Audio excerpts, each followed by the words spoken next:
Hola, muy buenas tardes, tengan todos ustedes. Mi nombre es Víctor Javier y estamos aquí con el propósito, la finalidad de compartir la experiencia, fortaleza y esperanza aquí en Foro de Libre Expresión, Palabra en Acción, un foro fuera de serie. Sí, fuera de serie.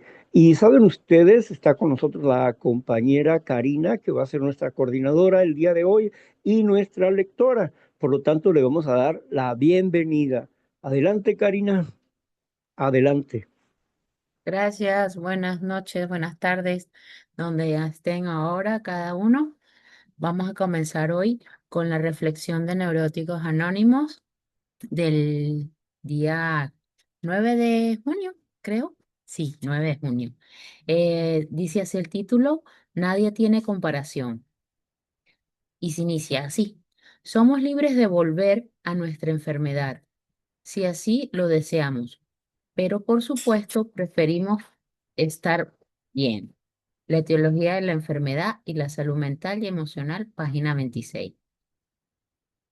Al desinflarse mi ego, pude lograr una relación genuina con las personas y con el poder superior, como yo lo concibo, entendiendo que genuina quiere decir una relación de armonía, aceptando su voluntad. Eso es, con obediencia, aunque a veces no me guste, pero teniendo la certeza de que lo que me pasa es para mi bien, ya que muchas veces el dolor es la piedra de toque del crecimiento espiritual. La relación genuina con las personas significa que todos tenemos algo de razón, que nadie tiene la verdad absoluta, y aceptar esto es un buen golpe a mi ego. Fin de la lectura.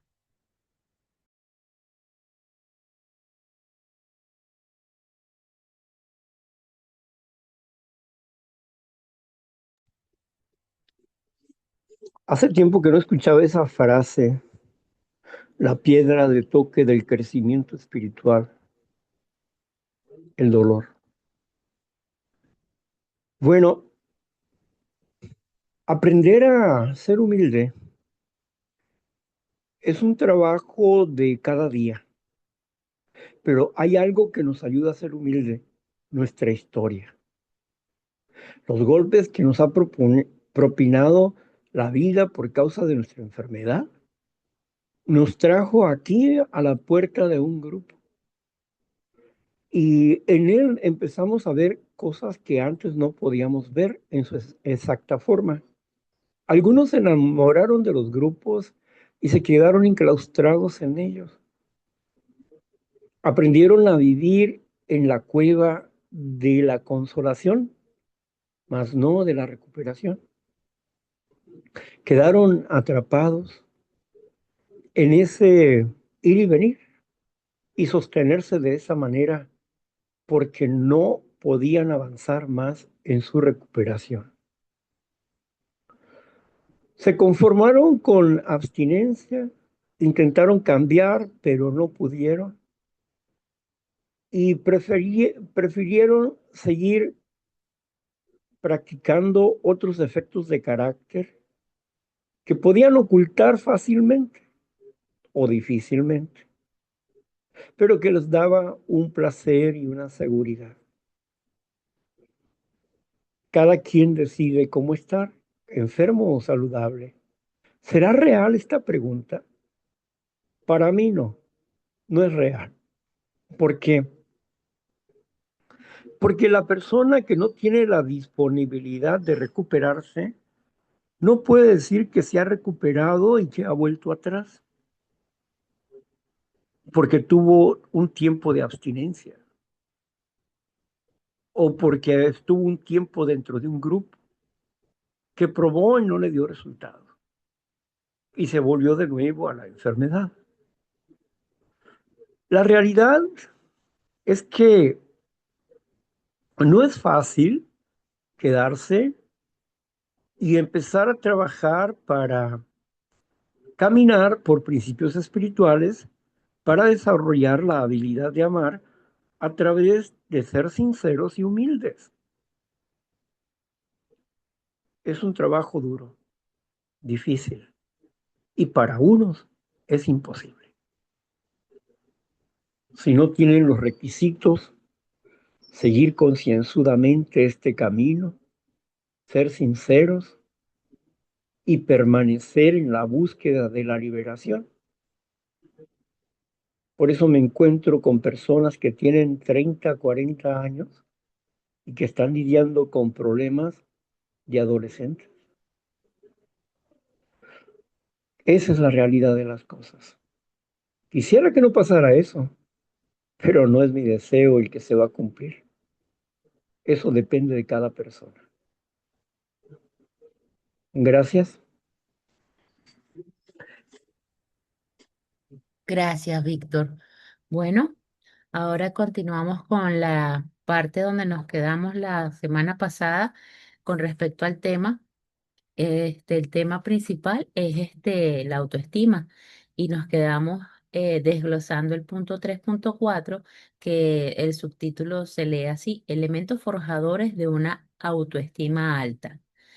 Un repaso de los puntos anteriores decía la lectura que el niño y la niña desde pequeño es tratado con amor, se le da seguridad, y hoy vamos a desglosar que se aplican normas conductuales firmes, no violentas.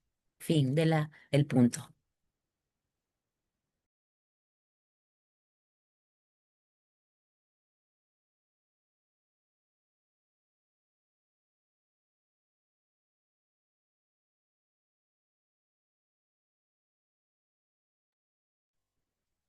Es increíble, pero se cumple una ley. Primero es el ser animal y luego es el ser espiritual. Un niño guiado por la psicología y entrenado dentro de la psicología, pudiéramos ayudarlo a ejercer carácter, a tener carácter sobre muchos eventos. Pero la experiencia nos dice que el niño va a tener que experimentar lo que sus padres le enseñaron. Y va a tener que experimentarlo en qué sentido, en poner a prueba esos principios. Porque el niño, como ser pasional, no va a dominar todas sus pasiones. Sigue estando en un estatus de enfermedad, por más que queramos evitar que un niño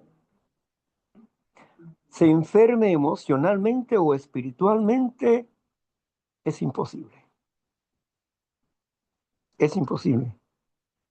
Podemos ayudarles para crear en ellos ciertas defensas que los ayuden a liberarse de una situación. Pero no significa en ningún momento que el niño pueda llegar a ser completamente libre de la enfermedad emocional.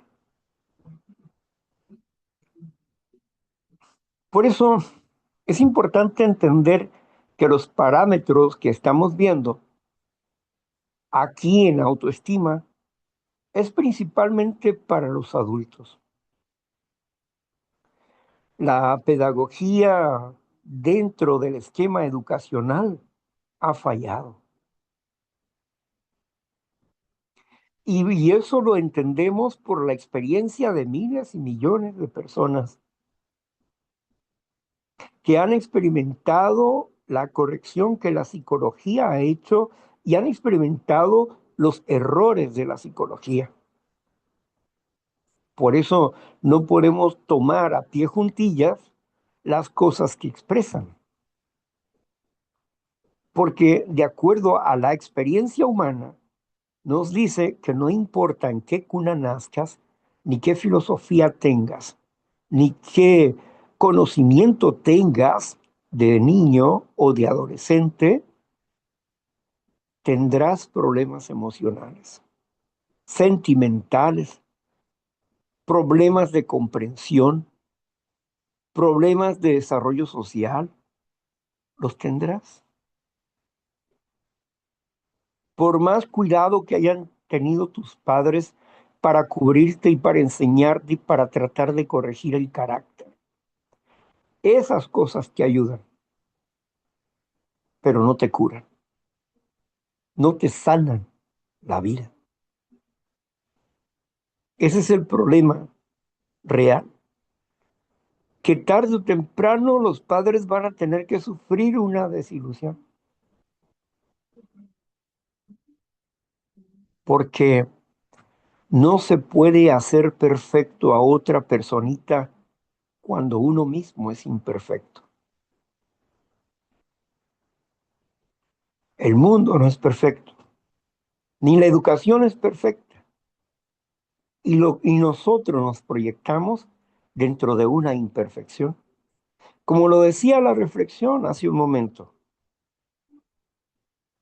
el dolor es la piedra del toque del crecimiento espiritual. Tener que pasar de un espíritu a otro espíritu, pasar de tener una forma espiritual de ser y cambiar a una nueva forma espiritual de ser. Cuando uno trabaja con las personas que tienen diferentes criterios,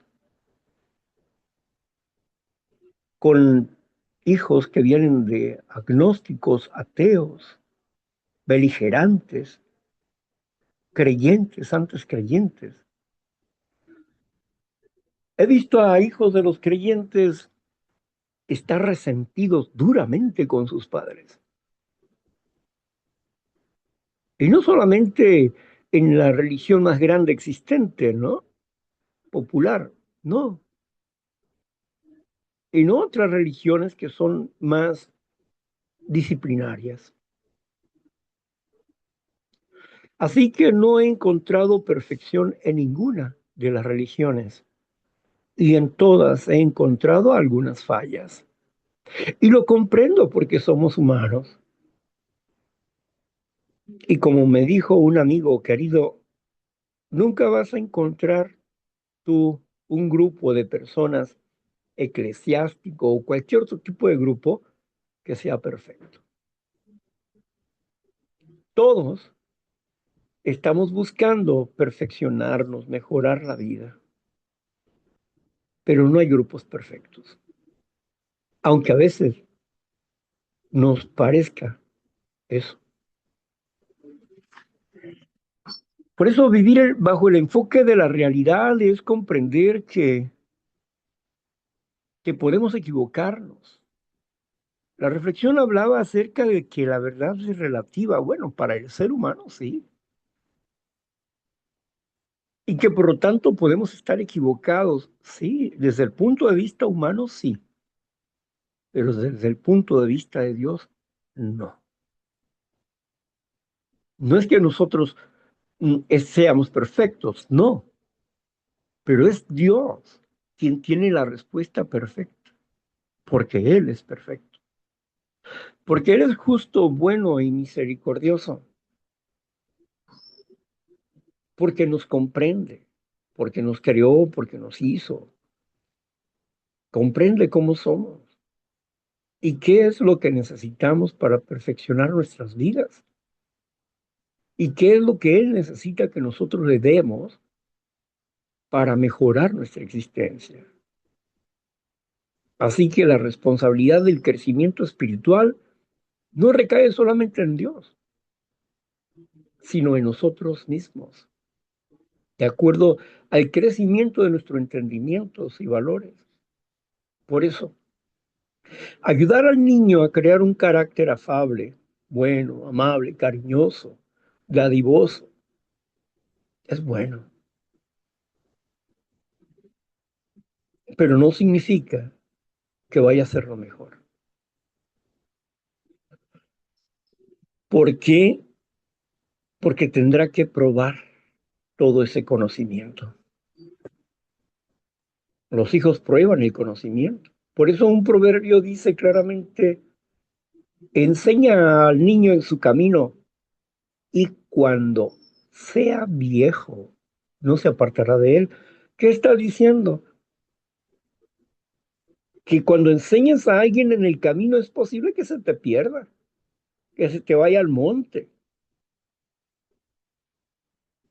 pero cuando sea viejo, retomará el camino, si es que la vida se lo permite, ¿no? Y para esto tenemos un colorido pasaje donde nos habla de un muchacho que decidió irse de su casa y pedirle la herencia a su padre porque era su herencia. Bueno, su padre no le dijo ni discutió con él nada, sino que dio la parte de la herencia que le correspondía y el joven se fue. Se fue a vivir la vida loca hasta que quedó sin dinero y se quedó sin amigos y se dio con con una turba de cerdos a los cuales tenía que darles de comer. Y dice el pasaje, y él tenía hambre porque deseaba comer las algarrobas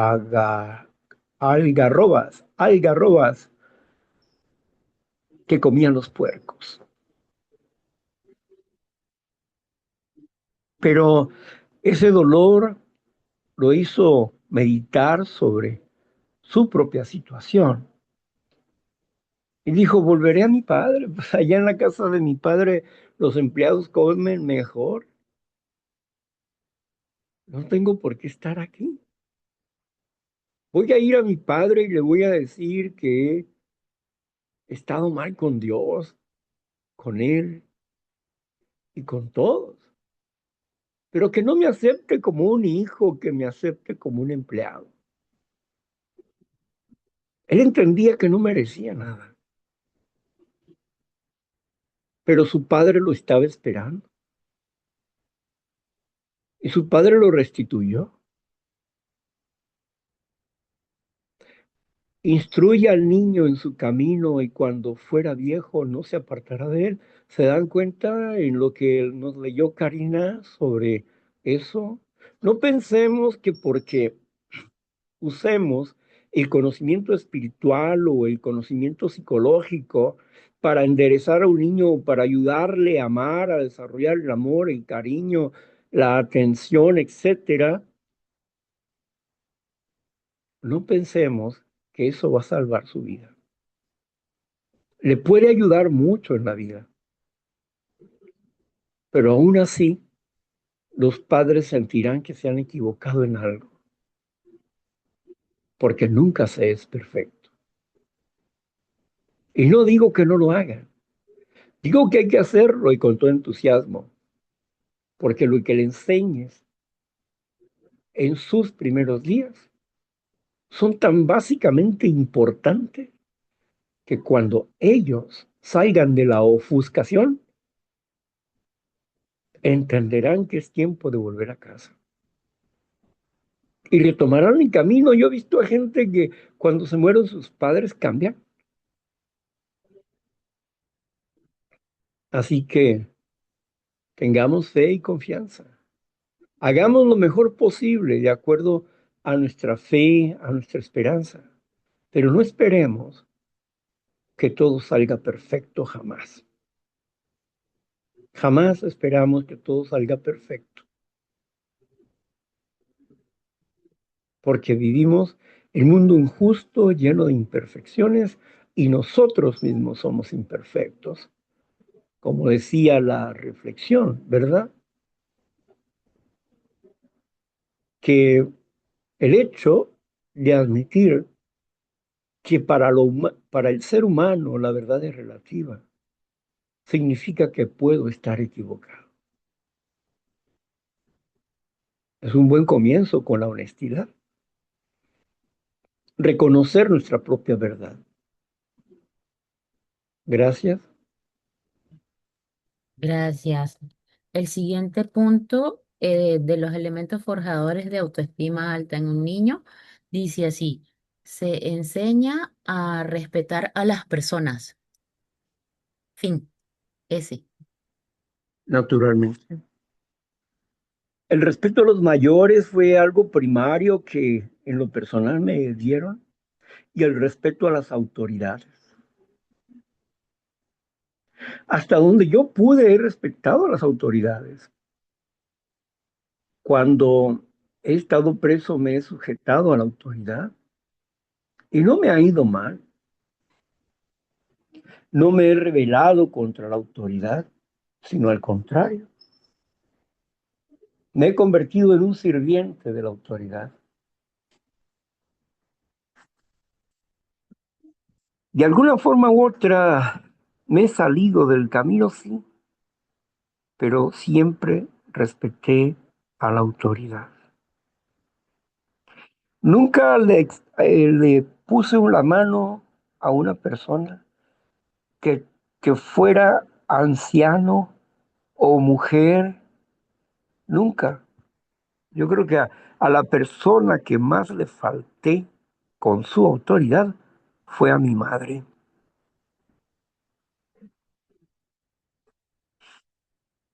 Pero de ahí en fuera, a las autoridades, a las personas mayores, no, ni a las mujeres. Jamás he golpeado a una mujer, nunca. Quizás con la palabra sí he sido duro, pero golpes físicos nunca. Me han golpeado y he tenido que detenerlas, pero yo lastimarlas, no, definitivamente no. Así que cuando leemos esta parte de que tienen que respetar a las personas, la instrucción para que el niño respete a otros niños, para que respete a sus maestros, para que respete a sus padres, etcétera. Eso ha sido un privilegio en mi vida. Respetar a mis maestros, a los mayores, etcétera. Porque desde niño me estuvieron rayando el disco, desde niño. No seas grosero, Víctor. Respeta a tus mayores. Niño, vete a jugar para allá. Pues yo me voy a jugar para allá. Entonces, recibimos una educación que en aquel momento dentro de mi sociedad, aquí en esta ciudad, todas las familias se conocían entre sí en el barrio y sabían qué personita era hijo de quién. Y el barrio también colaboraba para que nosotros fuésemos respetuosos, pues nos llamaban la atención los adultos. Ahora creo que si le llaman la atención a un niño los adultos, va a salir el padre queriendo pelear con el otro. Antes no era así. La situación cambió. Las personas se volvieron más concentradas en ellas mismas y las familias se volvieron más centradas en ellos mismos. No tuvieron el sentido de la unidad entre la familia. Porque yo convivía en las diversas casas, iba a jugar con los niños, que a los trompos, que a las canicas, que, bueno, nuestro campo de acción era un callejón donde vivíamos, ahí no pasaban autos, era muy raro. Y esas cosas, pues, nos dieron un crecimiento diferente, un concepto de la vida diferente. El respeto a mis mayores y principalmente la admiración a mis maestros me dio en parte lo que hoy tengo, una formación intelectual y valores espirituales que no pude vivir de acuerdo a ellos, como decía la otra vez el capítulo de nosotros los agnósticos, si un mero código de moral. hubiera sido suficiente, pues no hubiéramos cometido las atrocidades que cometimos, porque el código moral, pues no se aprendió en casa, no los enseñaron en una congregación, en una iglesia, y ya estábamos grandes. Así que solamente fue teoría, no se quedó implantada en el corazón. Había que hacer cambios para poder tener esos códigos en el corazón. Cambios que hoy estamos haciendo, pero que de infantes no podíamos. Así que respetar a los mayores, respetar que los niños se respeten mutuamente, que aprendan a dar y a recibir, que aprendan a discutir y a hablar, a convenir, es bueno, indudablemente. Si la autoestima alta es respetar, el respeto al derecho ajeno es la paz, según dicen, lo dijo Benito Juárez. Pero bueno, continuamos. Ok. El siguiente punto dice, se le enseña que puede soñar. ¿Se vale soñar? Claro que se vale soñar, pero también tienes que enseñarle a poner los pies sobre la tierra, que la realidad no es igual que la fantasía. En la fantasía Peter Pan vuela, en la fantasía gana siempre la justicia, en la realidad no. En la fantasía todos los crímenes son solucionados y la familia es feliz. En la fantasía hay matrimonios, hay personas que luchan por tener una relación y cuando logran tener la relación dentro de la fantasía, llegan a casarse y vivieron felices para siempre. La realidad no es así. La realidad es que existe el divorcio, la separación, existe el insulto entre los esposos, el odio, el aborrecimiento, el resentimiento, la enfermedad. ¿Se vale soñar? Sí, se vale soñar, pero hay que enseñar al niño a usar la imaginación de manera correcta y no meterle tantas fantasías y mentiras. Me sorprendí cuando, estando platicando en la calle, una mujer decía, mi niña está esperando a Santa Claus. Era una niña de casi 7 años. Y le dije claramente, Santa Claus no existe. Es una mentira que han inventado para hacer creer el romance y la fantasía al ser humano.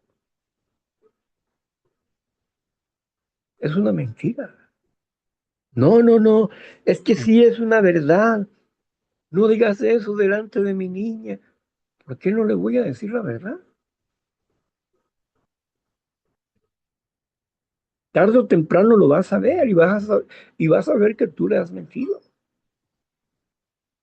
Es que yo tengo muchos recuerdos bonitos cuando era niña y sí, tú tienes muchos recuerdos bonitos porque te alimentaron esa fantasía y nunca viste la realidad hasta el día de hoy. Te engañaron y así quieres engañar a tu hija, pero es cuestión tuya, no mía. Discúlpame. Así es. El enfrentar la verdad de la realidad es difícil para quien vive en un autoengaño, en una fantasía, en un sueño. Por eso si se vale soñar, se vale soñar. pero que su sueño sea en la realidad. Los niños usan la imaginación para divertirse de muchas formas, pero la sabiduría infantil dentro de su acción emocional la podemos ver cuando los niños juegan a ser como los padres, cuando juegan a los borrachos, cuando juegan a marido y mujer y empiezan a discutir, cuando ellos juegan, imitan a los adultos, imitan los deseos que han quedado impresos en sus corazones. Ven, súbete al carro, vámonos a pasear. Los niños repiten los patrones de los adultos y los adultos en educación regularmente son parciales, porque hay tiempo que tienen ganas de hacerlo y hay tiempo que no tienen ganas de hacerlo, sin darse cuenta que de ahí va a depender la felicidad de su propio hijo y la de él mismo.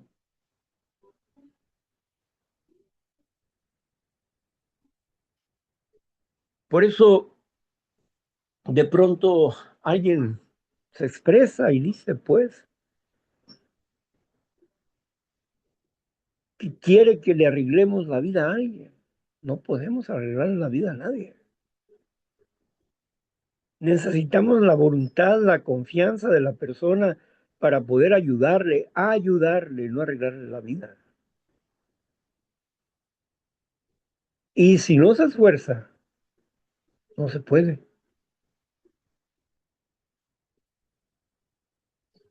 No, no me agrada que me vean como alguien que puede cambiar a las personas, no. Yo no las cambio, ellas cambian, porque son obedientes a principios espirituales, no porque yo los cambie. Yo solamente les doy la información y les hablo de los argumentos que necesitan sus mentes para derribar los argumentos equivocados que tiene su mente. Pero de ahí en fuera, yo no puedo hacer nada. Son ellos los que tienen que aplicar el proyecto, el trabajo. Es como decir, ahí está colgado el programa de recuperación, 12 pasos. Ahí están los libros. Muy bien, gracias. Pero ¿quién lo estudia? ¿Quién lo analiza? ¿Quién lo practica? ¿Quién se mete profundamente en eso para liberarse de su problema? Regularmente nadie. Aún aquellos que están bajo la tutela de un apadrinazgo, solamente están siguiendo el mismo esquema del padrino o la madrina, ¿no? Es decir, no les enseñan a razonar, les enseñan a comer lo que ya está hecho, pero no les enseñan a hacer su propia comida racional, espiritualmente hablando. Y por lo menos mi idea fundamental es que las personas aprendan a razonar espiritualmente, que aprendan a elaborar sus propios alimentos espirituales, que logren la independencia, que logren la liberación, que aprendan a desarrollar el amor y a ser libres, que no estén pegadas a ninguna persona, que no tengan apegos emocionales enfermizos, no con Dios, no conmigo, no con nadie, con nadie. Que aprendan a crecer en esa libertad, que les provee Dios y que yo no voy a coartar. Voy a alentar esa libertad para que aprenda a tener parámetros, es decir, límites, y aprenda a desprenderse de lo que no sirve, de lo que no funciona, y aprenda a tener apegos sanos de la gente o con la gente. pero que sean libres, que aprendan a tomar decisiones. Y ese es el trabajo, ¿no? Nos hemos encontrado a personas que están llenas de miedo y que no saben cómo tomar decisiones.